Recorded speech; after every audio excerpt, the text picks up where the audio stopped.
দুইজনের অবস্থা কিরকম? বাকি দুইজন আশঙ্কা আর দুইজন তো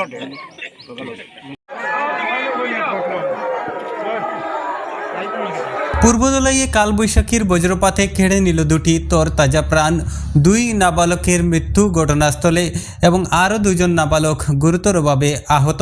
ঘটনাটি সংঘটিত হয় বৃহস্পতিবার বিকেল 1টার দিকে পূর্বদলাইয়ের গঙ্গানগর তৃতীয় খণ্ডের ভিতর বুরঙ্গা নামক গ্রামে। এদিন প্রবল বৃষ্টির সঙ্গে বজ্রপাত ঘটলে বজ্রপাতে একই পরিবারের দুই কিশোরের ঘটনাস্থলেই মৃত্যু হয়।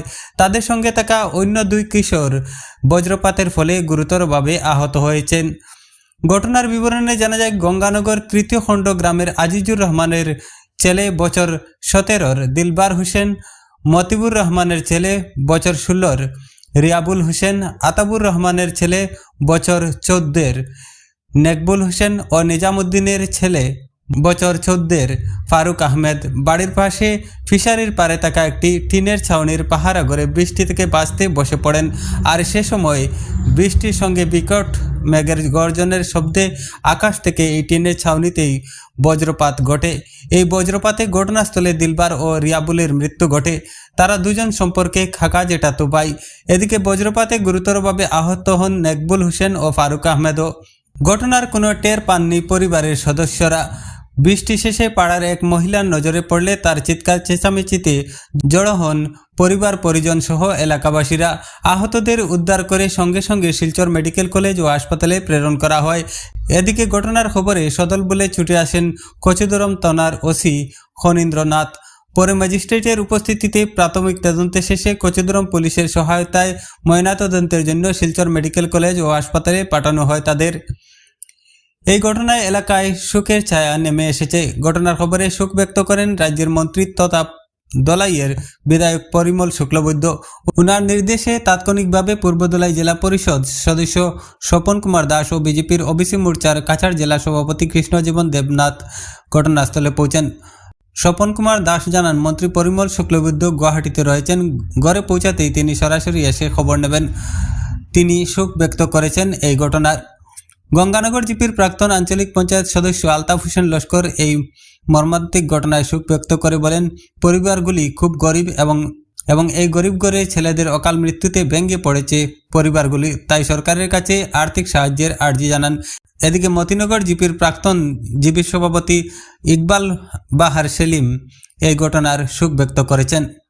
আজকে দুপুর অনুমানিক 1 ঘটিকার সময় 4জন বন্ধু মিলে ওইখানে একটা ফিশারির কিনারে একটা শেড আছে। তো ওইখানে 4-5জন বন্ধু মিলে ওইখানে তারা গল্প করছিল। বজ্রপাতের ফলে 2জন ওইখানে স্পট ডেড হলো, আর 2জন অসুস্থ অবস্থায় মেডিকেলে রেফার করা হয়েছে। তো এই মর্মান্তিক দুর্ঘটনা সত্যিই হৃদয় বিদারক, যা ভাষায় প্রকাশ করার নয়। আর আমাদের বর্তমান আসাম সরকারের মন্ত্রী, যিনি লোকসভার সদ্য নির্বাচনে যিনি প্রার্থী, মাননীয় পরিমল শুক্লবৈদ্য গুয়াহাটি থাকায় এই দুর্ঘটনাস্থলে উপস্থিত হতে পারেননি। উনি টেলিফোনের মারফতে ওদের খোঁজখবর নিয়েছেন। আর আজকে যে 2জন মারা গেল নাবালক ছেলে, তো ওনাদের যা গার্জিয়ান আছে, গার্জিয়ানের সঙ্গে উনি টেলিফোনে বার্তালাপ করেছেন। আর সঙ্গে ডিজাস্টার ম্যানেজমেন্টে উনি টেলিফোনে যোগাযোগ করেছেন, করে যে আর্থিক ক্ষতি যেটা হয়েছে সরকারিভাবে ওইটা দেওয়ার ব্যবস্থা উনি করেছেন। আমাদের এই অঞ্চলে প্রথম 2জন একই সঙ্গে মারা গিয়েছে বজ্রপাতের ফলে। আমরা অত্যন্ত দুঃখজনক ঘটনা ঘটেছে, যা ভাষায় প্রকাশ করার মতন নয়। আমরা ভগবানের কাছে প্রার্থনা করব, যারা আজকে আমাদের মধ্যে নেই, অকাল মৃত্যু হয়েছে, ওনাদের আত্মার চিরশান্তি আমরা কামনা করি।